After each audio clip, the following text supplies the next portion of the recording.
नमस्कार मंडळी, चला तर मग आज आपण या व्हिडिओमध्ये डाळबट्टी कशी बनवायची ते बघूया। सगळ्यात अगोदर मी वरणासाठी तुरीची डाळ शिजवून घेतली। त्याच्या 2-3 शिट्ट्या काढून घेतल्या।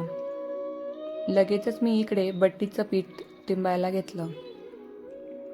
त्यासाठी मी 2 वाटी गव्हाचं पीठ, 1 वाटी चणा डाळीचं पीठ, अर्धी वाटी रवा ते सगळं मी एकत्र केलं। नंतर त्यामध्ये 1 चमचा ओवा टाकला, 2 चमचे तीळ आणि चवीनुसार मीठ टाकून अर्धा चमचा खायचा सोडा टाकून त्यालाही चांगलं मिक्स करून घेतलं आणि गरम तेलाचं मोहन घालून ते पिठाला छान चोळून घेतलं।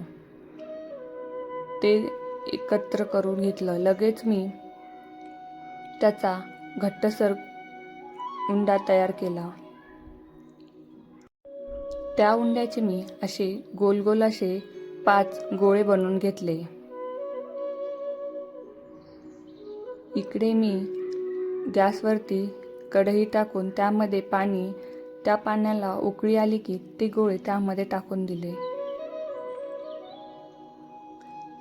ते शिजेपर्यंत मी इकडे वरणाला फोडणी देण्याची तयारी करून घेतली।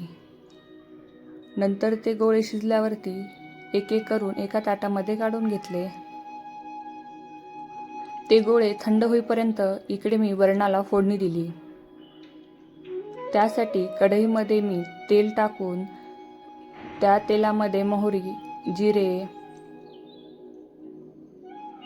लसूण, कढीपत्ता, कांदा, टोमॅटो, लसूण अद्रकची पेस्ट टाकून त्यालाही छान परतून घेतलं।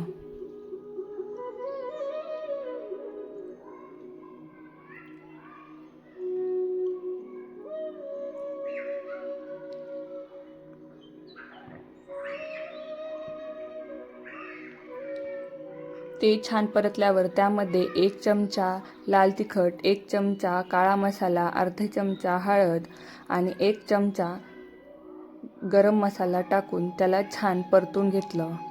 ते परतल्यावरती त्यामध्ये थोडीशी कस्तुरी मेथी टाकून त्यालाही छान परतून घेतलं। लगेच मी हटवून घेतलेलं वरण त्यामध्ये टाकून घेतलं। चवीनुसार मीठ टाकून आणि बारीक केलेली कोथिंबीर टाकून त्या वरणाला एक उकळी येऊ दिली।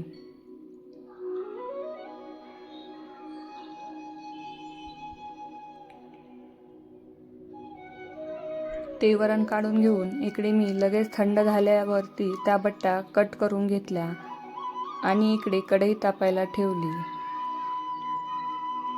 बट्ट्या एकदम छान शिजल्या होत्या। आतमध्ये उंडाही नव्हता राहिला, त्याला छान लेअरही पडला होता। लगेच मी कढईमध्ये तेल टाकून तेल गरम झालं ना की त्यामध्ये लगेच त्या बट्ट्या एक एक करून टाकून त्या सगळ्या बट्ट्या मी त्या तेलामध्ये सोडल्या आणि छान लाल होईपर्यंत त्या तळून घेतल्या। मी ह्या बट्ट्या फुल गॅसवरती तळल्या, कारण छोट्या गॅस केला तर त्या बट्ट्या आतमधून तळतच नाहीत। फुल गॅसवरती ह्या सगळ्या बट्ट्या मी छान प्रकारे लाल होईपर्यंत तळून घेतल्या। बट्ट्या एकदम दिसायलाही छान आणि खायलाही खुसखुशीत झाल्या होत्या। तुम्हाला जर माझा हा व्हिडिओ आवडला असेल तर माझ्या व्हिडिओला लाईक करा आणि माझ्या चॅनलला सबस्क्राईब करा आणि एक छानशी कमेंट करून सांगा की मी हा मोठा व्हिडिओ बनवलेला तुम्हाला कसा वाटला। थँक्यू।